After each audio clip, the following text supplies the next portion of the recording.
Today we have Dr. Yaffe and Dr. Heyer here, so I'll turn it over to them for some brief remarks. Thank you, and good afternoon. I'm pleased to be joined today by Dr. Dirk Heyer, who is the COVID-19 Vaccine Distribution Task Force member and coordinator of the Provincial Outbreak Response. I'm going to first provide an update on our most recent data and update on variant reporting, and then I'm going to offer Dr. Heyer the opportunity to provide any additional remarks if desired. So since the last update on Tuesday, Ontario has reported an additional 6,510 cases of COVID-19. That includes 3,215 cases on Wednesday and 3,295 cases today. Ontario's current 7-day average for daily COVID-19 cases is 3,093. This is up from 2,341 last week and 1,749 2 weeks ago. And sadly, we are also reporting an additional 36 deaths since Tuesday's update. That includes 17 yesterday and 19 today.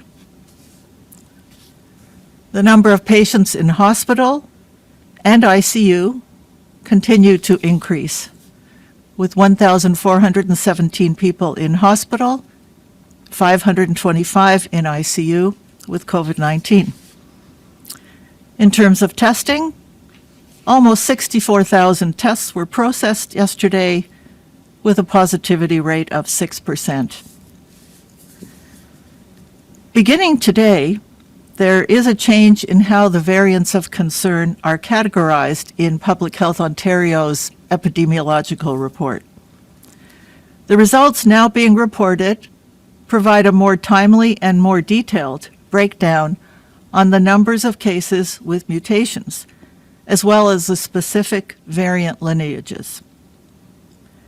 Given the accuracy of the PCR variant test and what we now know about the prevalence of B117 in Ontario, genome sequencing is no longer required to confirm this specific variant, which is the one originally identified in the UK.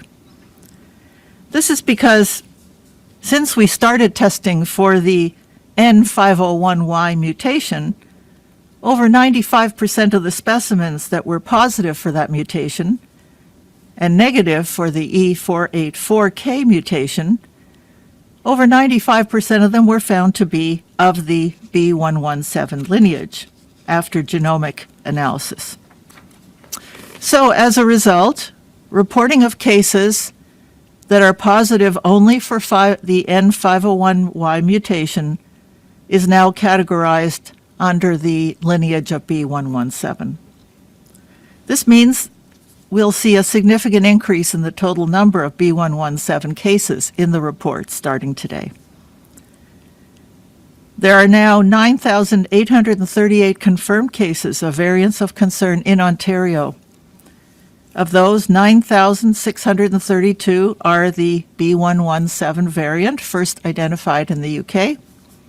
75 are the B1351 variant, first identified in South Africa, and 131 are the P1 variant, first identified in Brazil. The 7-day rolling average positivity for mutations or variants of concern is now 63.5%, which is slightly up from 63.3% 1 week ago. As noted in our update on Tuesday, and again yesterday, when the new public health measures and stay-at-home order were announced, the trends we are seeing are very troubling. The number of new cases today, 3,295, is the highest we have seen since mid-January. And when we look at the 7-day case rate per 100,000, the provincial number has increased by 27.3 to almost 121 cases per 100,000. And what is most troubling is that the number of individuals in hospital has gone up and is high, particularly those in ICU. The 525 individuals currently in intensive care is more than 100 higher than the peak we had in Wave 2 of 420. Our healthcare system is already strained, and this needs to be immediately addressed before the system is completely overwhelmed and we lose our ability to care for all the patients. Implementing another stay-at-home order and strengthening public health measures is certainly not what we wanted to do, but it is necessary to address the rapid increase in COVID-19 transmission and the risks posed by these events and the variants. These new measures will help to keep people safe while allowing our vaccination program to reach more people. By all of us staying at home and reducing our mobility, we will minimize transmission, protect our loved ones and our communities, help to safeguard the health system capacity, and save lives. So, Dr. Heyer, do you have any questions or comments before we move on? No, I think we can turn to questions from the media. Thank you. So we'll turn over to the media for questions. We'll go to the phone lines. Just a reminder, one question, one follow-up. Over to the first question, please. From Randy Rath at CHCH-TV. Please go ahead. Hi, doctors. I have a question for Dr. Heyer. Yesterday in Niagara, it was impossible to book on the portal any appointments to get a vaccine shot for people over 60. There were just none available. We asked Niagara Health what was going on. We asked Niagara Public Health. They sent us to Niagara Health. Niagara Health responded to us today saying that when the provincial booking tool was open to adults aged 60 and over yesterday, approximately 4,700 appointments were available at a hospital clinic for the week of April 12th. This is referring to the hospital clinic at the Seymour Hanna Sports and Entertainment Center. They said that for that same week, Niagara Health had reserved approximately 6,000 appointments for frontline education workers, and that hopefully by April 20th, there will be more shots available for those 60 plus. It seems that frontline education workers have overwhelmed the system so that there's no shots available for anyone else. Is that good public health policy? So it's difficult for me to comment specifically on the individual events in Niagara because I don't have the detailed knowledge of everything that you're describing. What I can say is that what we focused on from a vaccine rollout perspective is age and at risk, and that there's clear link that the best predictor of illness is age, and certainly as the age increases, so above 80 is far greater risk than would be somebody over 60 just by age alone. But then there are other risk factors that are important to consider: where people live, where they specifically reside, and then as we move through those, there are people who are also at risk by their location of employment.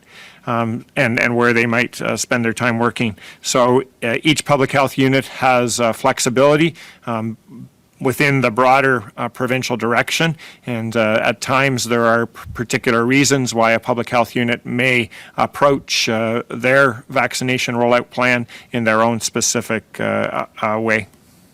Follow up?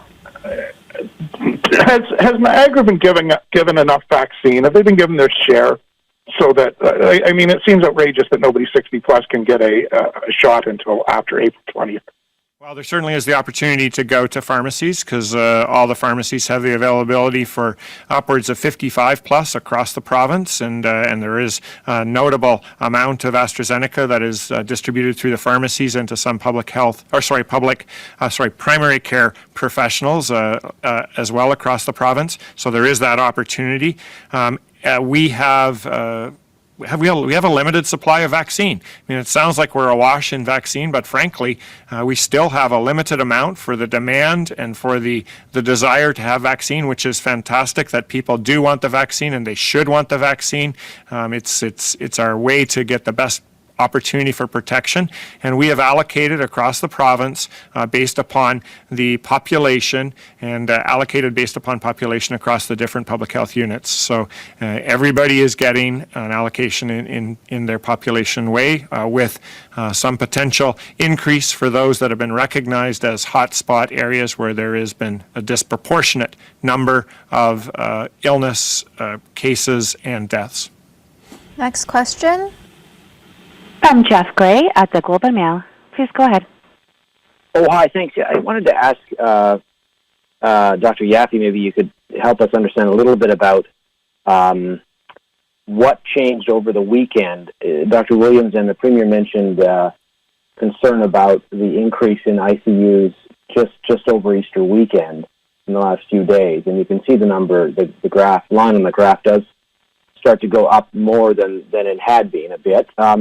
I wonder if you could, Dr. Williams talked a bit about how that the modeling that had been done suggested ICU numbers would have been at this point when there were many more cases than we're having each day, that they're rising faster than cases. Is that something you could sort of explain a little bit about what went into that thinking?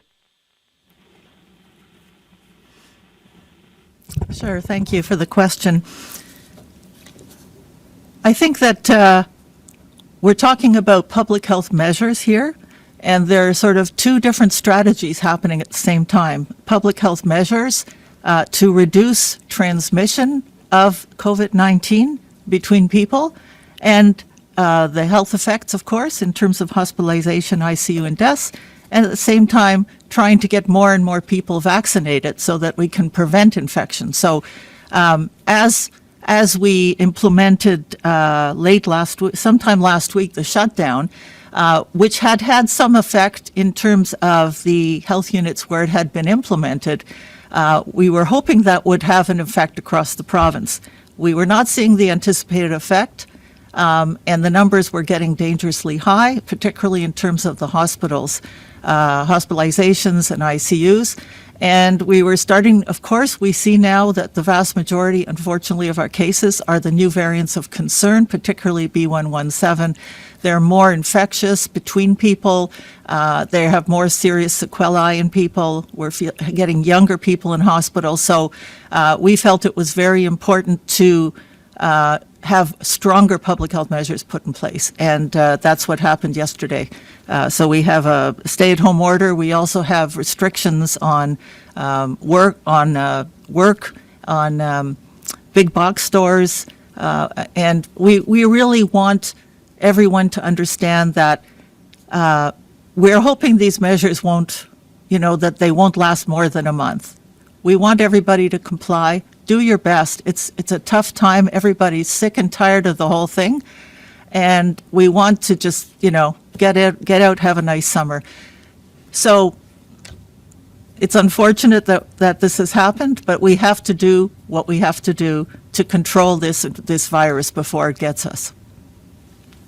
This is just it's a really, really tough time, and so much thinking about these decisions and how hard and the balance, and how do we as a province and how do we together do what we can. The public health units are over capacity. The health care system, like the highest number of intensive care units that admissions and hospital admissions. Hospital admissions are one thing. That means people are sick enough to be in a hospital, and being admitted to a hospital is an uncommon thing currently. Then to be into the intensive care unit, that's people that are at risk of dying. And so these two capacity issues, and then as Dr. Yaffe talked about, the number of cases continuing to go up, the variants of concern continuing to go up. It's a really tough time to be able to do that. While we still have vaccines, unfortunately, the vaccination isn't going to allow us to exit out of this very challenging time, because it takes time to get the vaccine in, but it then takes 2 to 3 weeks to develop the protection that's required. So all of those things combining, I think, were key factors that were considered by, and a decision was made from that, but it really is a tough time for everybody, and recognizing that. Follow-up? And just maybe for Dr. Hart, just changing gears on the follow-up about the other stuff that was announced yesterday. Can you say anything about when this rollout in Peel and Toronto's hotspots for vaccinations for anybody 18 and up in those heavily afflicted postal codes.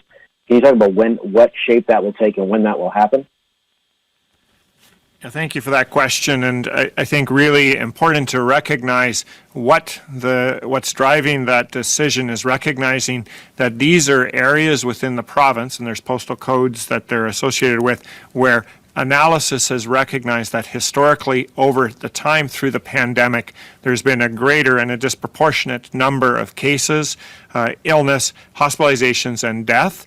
And so focusing on those areas would not only help to protect, for vaccination point of view, protect the individuals, protect their families, protect the community, and then have an impact clearly across the province on the number of cases and the number of infections. So there is very active work on developing multi-channel approaches. Both in Toronto and Peel, there already had been work in delivering vaccine to those areas, a variety of different mobile teams, pop-up clinics, public health units working together with their partners in the community, working together with hospitals to already do work in those areas. This is going to ramp that work up and really direct in multiple different ways, working together with community leaders, with faith leaders, with others that are in healthcare in those settings, partners between all of those different groups as well as the hospitals and the public health units to be able to deliver in the most effective way. Recognizing that work takes time to be able to deliver the vaccines because it's linking with the community, it's linking with the community members as opposed to the larger mass vaccination clinics, which will still continue, where people will be receiving the vaccine in a much more, a much faster way. But I think it's really important, faster and both have significant impact on the importance of vaccination. So that work is all rapidly in progress and being developed right now. Next question. From Cynthia Mulligan at City News. Please go ahead. Hi there. Dr. Yaffe, this is a question for my colleague Tina Yazdani. We've looked at the data today, and there's been a rapid rise in COVID cases at childcare centers, with nearly a quarter of all cases in children reported in the last 2 weeks alone from the entire pandemic. How concerned are you about this rise, and what's behind this sudden surge? And are any steps being taken to slow it down in daycares, childcare centers, and home childcare centers? Yes, I would say that unfortunately what's happening in childcare centers is reflective of what's happening in the local communities. So we're seeing more COVID in the community. People go into the place, either their children can get COVID. Originally with COVID, we felt, children probably don't get too ill. They're probably not too infectious. That has not been our experience recently with the variants in particular. So certainly we're working with the child care centers. If there's a potential case reported, the health unit would work very closely with them to get the child tested, isolated, and the cohort that the child was exposed to or exposing would be excluded. And certainly it's very important to keep maintaining infection prevention and control measures. But I think we're very much hoping that the general public health measures we are putting in place for the whole province will have a positive impact on child care centers, in addition to, of course, the vaccination program. Follow-up? Oh, I have 1.5 questions left, but maybe I can squeeze a quick one in and then one for Dr. Heyer, if that's possible. Are you finding children are getting severely ill? Because I'm sure parents listening to you right now will be absolutely panic-stricken. And are there young children who have been hospitalized? I don't have specific data broken down for children. Sort of anecdotally, I'm aware of one child from a daycare who was admitted for a few days with respiratory issues. I don't think children tend to get serious infections, but they do get symptoms, and they can be infectious to others. So certainly better to prevent, and that's why we're putting these big public health measures in place. Next question. From Antonella Artuso at the Toronto Sun. Please go ahead. Hello, doctors. Good afternoon. I wanted to ask about something the Premier said yesterday. He said that by the end of the 4-week stay-at-home period, 40% of the adult population will be vaccinated. By that I mean, I'm guessing he means a first dose. Is that threshold enough to prevent future stay-at-home orders, future lockdowns? So double question. So yes, the vaccine supply that we anticipate receiving, and again, it's all about anticipating receiving until we've received it, does suggest through the calculations that about 40% of adults in Ontario will have the opportunity and will be receiving their first dose for that period of time. What we can't answer, and we don't have the ability to say, is whether that will prevent something as difficult as we are now experiencing with the stay-at-home orders. It's really challenging to know exactly the percentage of coverage given understanding the vaccine effectiveness, and I'll let Dr. Yaffe add into this because she probably knows it better than I do, but vaccine effectiveness, the coverage of the population, the fact that we at this point still continue to learn about whether in fact vaccination will prevent transmission. In other words, being vaccinated, as now I'm expressing my age, I have been, that whether I could still be infected with that vaccine and then transmit to somebody else, those are the things that we don't know yet. And so all of those factors figure in. Having said that, 40% of the population still is a significant number and still will clearly play a role in our management of this pandemic. Maybe I'll add to that. Thank you, Dr. Heyer. It's hard to predict, obviously, but we believe that in order to get what we call herd immunity, it's estimated probably we need 70 or 80% population coverage. And it's very heartening to see what's our experience has been with long-term care and retirement homes, where we have achieved close to 100% vaccine coverage with residents, and over 70% as an average for staff. And we have seen a dramatic reduction in cases, in hospitalizations, and in deaths. That is particularly vulnerable populations. As you know, with vaccines, it does take usually at least 2 to 3 weeks to develop a good immune response.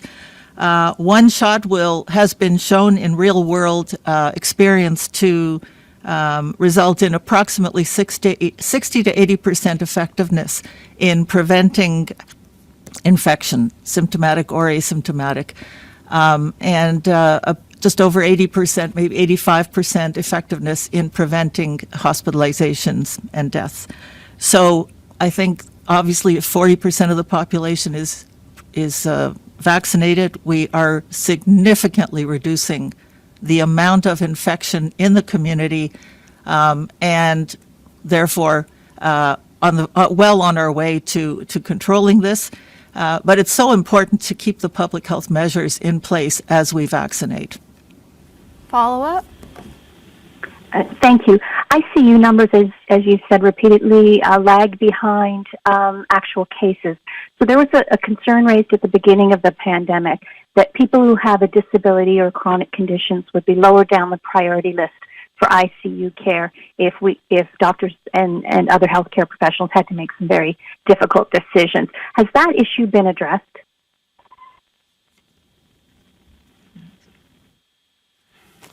So the healthcare system is struggling with capacity right now. As many likely know, there's people in the intensive care unit who are being transferred various places across the province, unfortunately, which is incredibly challenging for the people who are being transferred, the families, and the loved ones of those very ill people. It really leads to a significant challenge and decisions where people are receiving care are always important, in decisions that are made at the time of health care. And so those decisions will remain difficult, especially as we have an increasing number of cases in the intensive care unit and the capacity decreasing. There are a number of other things that may occur that help to protect capacity or provide capacity, but what we don't want to do is to continue to increase those numbers of people that are being admitted to the intensive care unit at this time.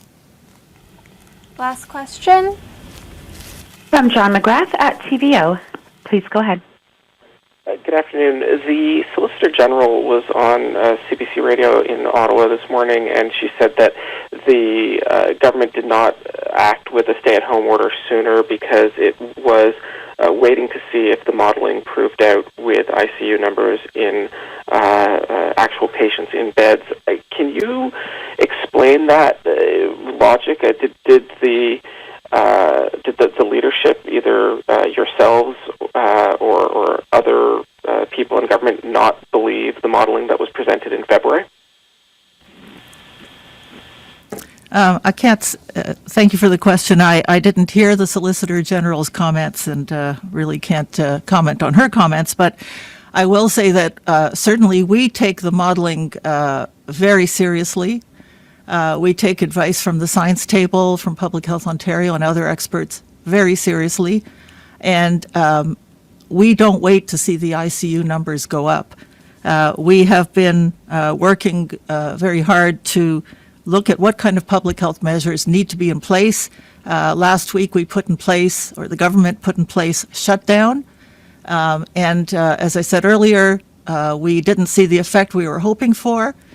So we worked with, and the government has come up now with a, stay-at-home order and more significant controls. So I don't want to argue with the Solicitor General, but I would just say we cannot wait for ICU numbers to go up. That is the very last indicator before death. And what we are trying to do is keep people healthy and prevent this infection. Follow up, and this is the last question.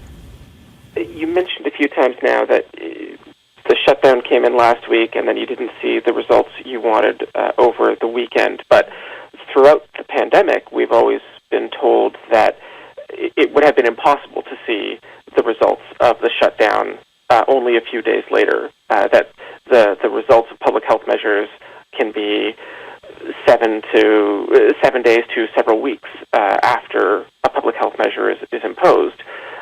So how does this make sense? What were you expecting to see over the weekend that you didn't see, and how could you have seen something so quickly? You're right that actually to see a full impact of a measure because of the incubation period being up to 2 weeks, it can take up to 2 weeks to see an effect. What we were seeing was the slope of the increase of cases and of hospitalizations was increasing rapidly. And so we felt we cannot wait to see any impact from the shutdown. We had to act quicker. Thank you. Thanks, everyone.